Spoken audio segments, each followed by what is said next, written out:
نائلہ جعفری صاحبہ پاکستان کی ایک بہت ہی سینئر آرٹسٹ ہیں. اگر ریڈیو سے ٹوٹل 40 سال بنتے ہیں جن میں انہوں نے خدمت کی ہے اس فن کی. اس کے بعد پھر ٹیلی ویژن میں ایز این آرٹسٹ انہوں نے بہت یونیک کام کیا, بہت کمال کا کام کیا, بہت یادگار کام کیا. اس کے بعد ٹیلی ویژن ڈائریکٹر, ٹیلی ویژن پروڈیوسر, تمام حیثیتوں میں وہ کام کرتی رہیں اور بہت خوبصورت کام انہوں نے اس انڈسٹری کو دیا ہمیں انٹرٹین کرنے کے لیے. جی السلام علیکم. وعلیکم السلام. کیسی ہیں نائلہ جی آپ؟ بالکل ٹھیک ہوں ریحان, اللہ کا شکر ہے. جو تکلیفیں ہیں اللہ نے چاہا تو نکل بھی جائیں گی. بتائیے کس طرح سے کیا فیل کر رہی ہیں آج کل, کیا کیفیت ہے آپ کی؟ وہ 2 تاریخ کا جب تک آپ نے ذکر کیا اس دن تک تو مجھے لگ رہا تھا میں جا رہی ہوں تو اپنے حصے کا کوئی کام کر جاؤں, کوئی آواز اٹھا جاؤں.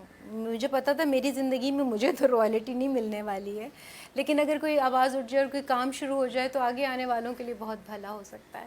جو آپ کا علاج ہے وہ کیسا چل رہا ہے اور کس مرحلے پہ اس وقت؟ علاج یہ ہے کہ ایک تو کیمو تھراپی ہوتی ہے.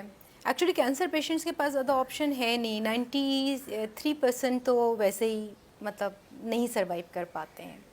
وہ جو 7% ہیں ان کا سروائیول ریٹ ہے, اور اللہ تعالیٰ نے بڑا کرم کیا ہے کہ پچھلے 6 سال سے میں ایٹ لیسٹ زندہ ہوں. تکلیفیں ہیں, چل رہا ہے معاملہ. علاج جو کیمو کے علاوہ جو اور دواؤں کی ضرورت تھی, اب میرے خیال میں وہ سب پاسبل اس لیے ہو جائے گا کہ شاہ صاحب نے اعلان کر دیا ہے. پہلے پاسبل نہیں ہو پا رہی تھی کچھ چیزیں مجھ سے. اچھا نائلہ جی یہ بتائیے کہ اخراجات کا کیا مسئلہ ہے؟ جو آپ کا علاج چل رہا ہے اس کے اخراجات جو ہیں وہ کس طرح سے پورے ہو رہے ہیں؟ بہت مہنگا علاج ہے, یہ تو مجھے خالی کر چکا ہے برسوں پہلے, مگر بہت اللہ کا احسان ہے. میرے بہن بھائی آپ نے دیکھے, میرے پیار کرنے والے, میری فیکلٹی دوست جو ہیں میرے سارے انڈسٹری کے, یہ میرے پاکستانیوں کی اتنی ایک کوئی شاندار بات ہے. دنیا اعتراف کرتی ہے ان کی خوبصورتیوں کا اور ان کا, اور اچھائیاں برائیاں تو خیر ہر جگہ ہوتی ہیں, لیکن یہ خاص کوالٹی ہے کہ جب یہ کسی کو تکلیف میں دیکھتے ہیں تو یہ میری قوم خود تکلیف میں آ جاتی ہے, اور ہر کوئی چاہتا ہے کہ آپ کی مدد کرے. علاج انشاءاللہ میرا بہت اچھے ہاتھوں میں. کینسر فاؤنڈیشن سے علاج ہو رہا ہے اور وہ بہت اچھا علاج کر رہے ہیں.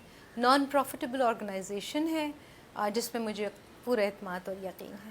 یہ جو صوبائی وزیر ثقافت ہیں سردار شاہ صاحب, انہوں نے جو ایک ٹویٹ کیا ہے کل کہ جس طرح کی بھی طبی امداد چاہیے ہو آپ کو تو حکومت سندھ وہ پرووائڈ کرنے کے لیے تیار ہے, اس پہ آپ کا ریئیکشن کیا ہے؟ بہت اچھی بات ہے, لیکن یہ صورتحال دیکھتے دیکھتے میں مطلب بوڑھی ہو گئی ہوں.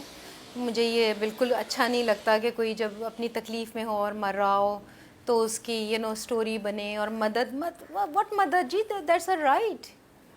Basically it's my right. جو میں مانگ رہی ہوں وہ ہے رائلٹی, جو مجھے تو نہیں لیکن کسی کو تو مل جائے گی. اچھا یہ ساری باتیں تو اپنی جگہ, آپ یہ بتائیے کہ آپ کیا چاہتی ہیں؟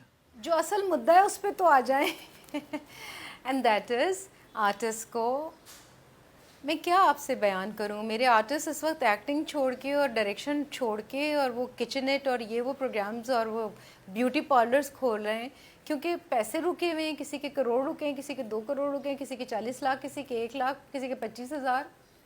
اس سے ہٹ کے اتنا پیسہ مارکیٹ میں ہے, کوئی لا نہیں ہے, کوئی پروٹیکشن نہیں ہے. یہ ہے ہم لوگوں کی حیثیت, یہ ہے کہ ہم اتنی محنت 24 گھنٹے انٹرٹین کرنے کے بعد ہر کوئی پریشانی میں, اور اللہ اتنی عزت اور نام دے دیتا ہے کہ لوگ اپنی تکلیف بتاتے ہوئے شرم کھاتے ہیں.